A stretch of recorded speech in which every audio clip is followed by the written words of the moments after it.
Hi everybody, so I'm here with Paul McWeeney of the National Party. He's running in Sligo-Leitrim at the moment for the general elections. Thanks for joining me. Sound? Welcome. Nice one. So we're here in Roscommon, so it's nice to be in the kind of general area anyway, somewhere near, right? We're not too far away. No, just up the road. Yeah. Yeah, so, and also where does the boundary go, Sligo-Leitrim? Like what's, not exactly, but like what's the... Some parts of North Roscommon are in my constituency, Boyle area. Okay. So the first thing like I want to know is how you came to the MP. Do you know? At some point you didn't know them, you heard of them, and you said, I'm going to join. Yeah, well, it happened pretty quick once I found them, because I've seen what was going on really in the media, whatever, and I watch a bit of YouTube. Yeah. Fan of certain people like yourself, and so you were dragged down the algorithm, like. Yeah. So Dave Cullen, I like him, and Compete Forever, and came across an interview he did with Justin Barrett. He's the leader of the National Party, and he just talked common sense, and I was like, yes, thank you. That's it. Yeah. That's now, so if by any chance Dave Cullen happens to see this, it goes to show you like that. The kind of circle there, like, you know, that, like, so Justin founds the political party, he goes on the media, Dave puts out the video, and then there's another person, you know, and now you're talking to me, and someone who might listen to this might join National Party as well, so it's nice the way it works like that. So you had gotten interested in some of the issues, and then you just said you'd join, and did you, like... And the thing is as well, you've gone from joining to being a candidate now. So how did that next stage, how did you go from joining to being a candidate? Well, I was made common leader for Leitrim about 12 months ago.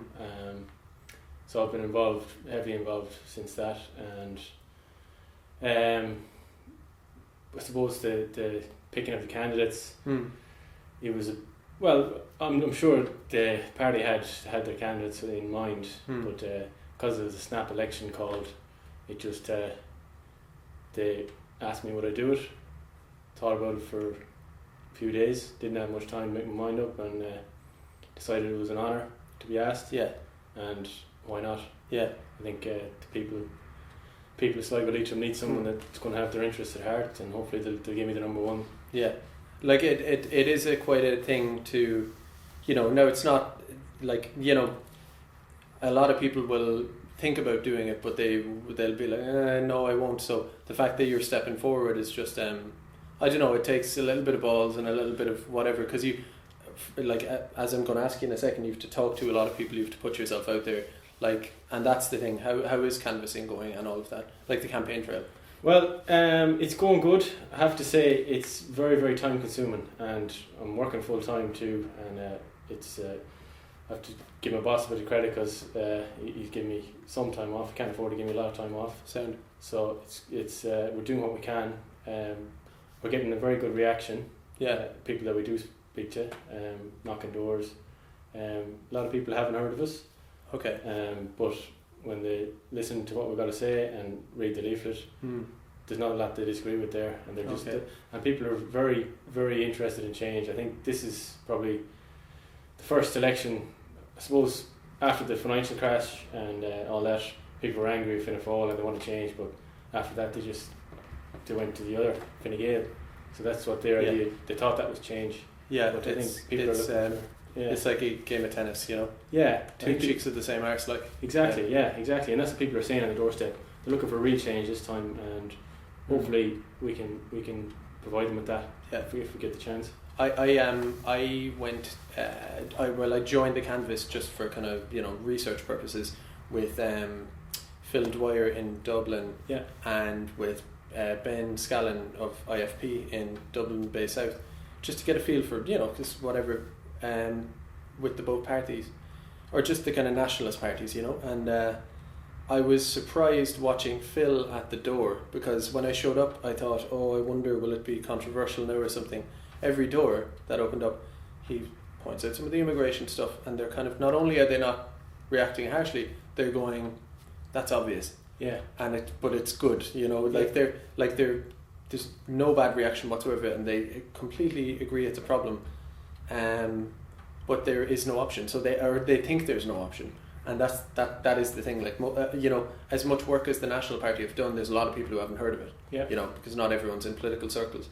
So just making that link is a big deal. Now I'm going to shut up now and stop rambling. But the other thing, part of that question is, when you're at the door, is there anything you've kind of learned? Like when you're hearing things back from people, A lot of the stuff I was aware of already, like the issues people are having, I suppose. What kind of things are they? Well, there's a lot of concern about the health service. That's probably the biggest one. Right, that's interesting. Yeah. A lot of people will say looking for carers allowance, and they're getting knocked back for various reasons, and they should be entitled to it. They feel like they should be entitled to it. And I have to say the ones that I came across seem to be genuine cases that they probably should be entitled to proper carers allowance if you're looking after someone at home. That's probably saving the state money actually by not having them in a care facility. So I think those people need to be looked after. This is, and I won't act like I'm an expert on this now, but I must look back into it so I can speak with a bit more knowledge. But I've briefly looked at that. Someone told me something about that, and I found it interesting. Is that you can get a carer's allowance. So let's say you have an Alzheimer's relative or someone with Alzheimer's who's been diagnosed with that. You can care for them yourself and apply for the allowance, and they might say no, but they will give a subsidy to like one of these companies, and there are companies. So it's like the same story. It's like direct provision centres or something. There's a company that, or it's like Larry Goodman for the beef. It's kind of monopolised into a thing. The state will give the subsidy to them for a person to come and look after your loved one when they could kind of just give it to you. So it's kind of sad. So like again, and that would be a big issue here because you have a lot of older people around here. Yeah. So beyond I was going to say housing. That'd be more of a Dublin thing, wouldn't it? Yeah. Well, housing is an issue here too for people. Yeah, I know myself. We purchased a house just last year, and the market is very, very small. Like what's for sale, because there's nobody building. Okay. At the moment, and it's a problem in County Leitrim especially because of the plan permission laws. It's quite strict and it's hard to get plan permission. Okay. So nobody's building. So therefore people that actually want to build their own home on their own land aren't allowed. So then they're going to the for sale market, and they're competing in there, and right. So it's just supply and demand, and there's not enough supply. And come here to me. Have you spoken to many farmers? Yeah. What's the story there? Now we know about the beef protests. Yeah. But what are you hearing about that from people? I'm not an expert on it. I won't pretend to be, but I'm come from a farming background. Family of farmers. Just from what I've seen over my lifetime is farmers' prices have actually prices for their produce has gone down rather than up, which it doesn't make any sense in this day and age. Everything's going up, but their costs go up. The price they get for their produce is going down or stagnant, and they're left completely reliant on subsidies, and then it's probably poor for their morale as well as everything else. But it's just not good for society. It's not, they want to get a fair price for the produce. And fair is the word. Paul Hanley said to me that and I've heard this before as well, but he emphasised it that the state and the kind of multinational thing wants to kind of just get rid of small farmers, just kind of purge it of them and have kind of big ranches for efficiency and all that. And my point, which I said to him as well earlier, is that what's the purpose of that? It's efficiency, but you're destroying a landscape, a society, turning everything into a ranch or a city block or whatever. Again, I'm repeating what I kind of said to him, but you have the people serving the economy, not the other way around. That's a good point, and that's exactly what happens. If people are supposed to serve the economy, or is the economy supposed to serve them? But farming's a way of life for these people. And it's the heart and soul of rural Ireland. This part of the country, and if you get rid of that, what are you going to end up with? Just Sitka forests and no people. Yeah. And so and we're all going to be living in pods and eating protein bug meat or whatever, you know. But you mentioned Sitka spruce. Now I've again, it's another thing I've intended to look into journalistically because I am interested in it, but I don't know much.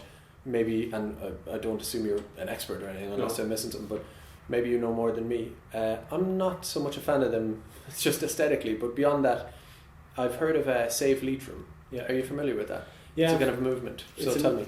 It's a movement. I'm not involved with it. It is a movement in Leitrim to highlight the issue that forestry it's covering too much of the Leitrim landscape. Okay. It's to like farmers are going out of business and they're selling their land, and then say the neighbour wants to buy it. Forestry or forestry companies, or even what's happening is other farmers down the country, bigger farmers, are buying the land, planting it, and using it as like a carbon offset for their farm.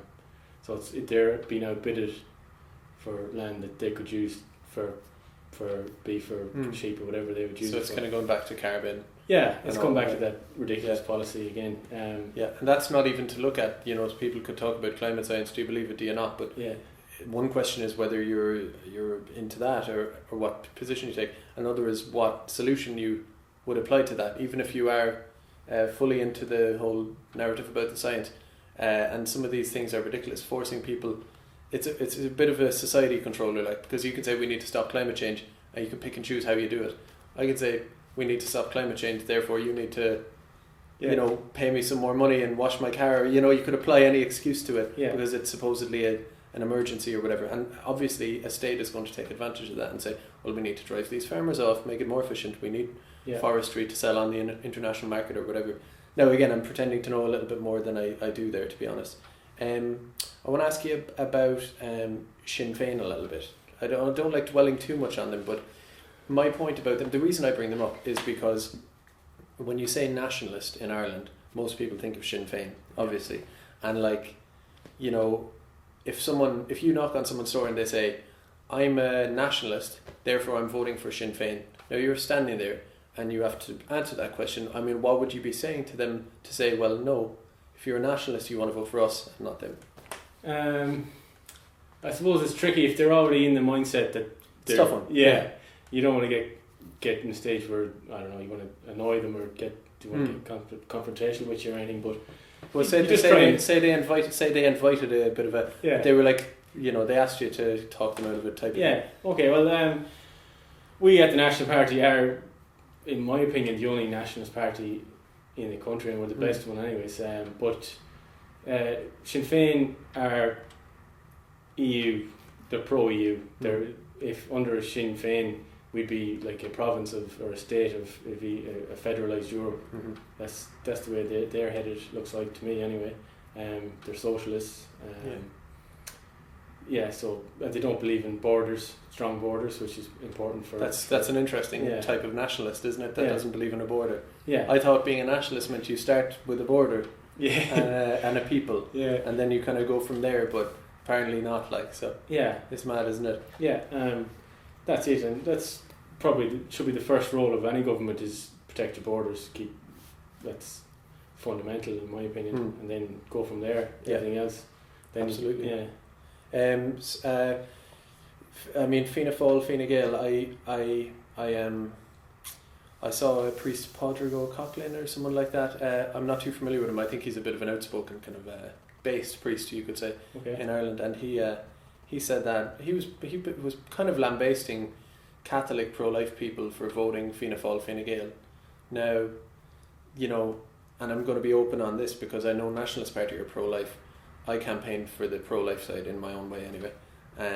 But even if someone's watching this who isn't pro-life, right? Yeah. They would still agree that if you believe in something deeply, you shouldn't vote for a party who changed their mind a year or two later. Yeah. So like, so that's just a bit of a ramble on that, but are you getting many pro-life people? Because I know it's in terms of the country, you have Donegal, you kind of have Roscommon.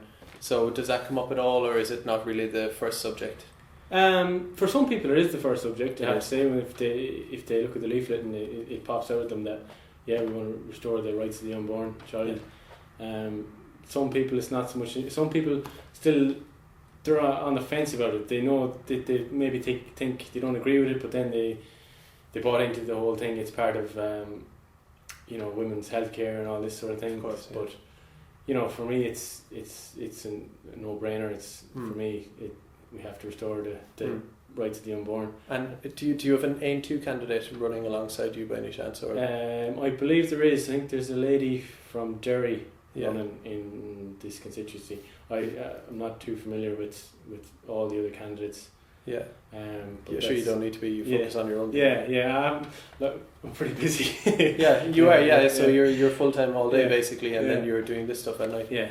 Yeah, that is a lot. I mean, I could find a snazzy way to close it off. One of the things I kind of asked Paul Hanley this as well is that, like, I don't know where you're polling or where this or that, but say now the day after the election you're voted in. Yeah.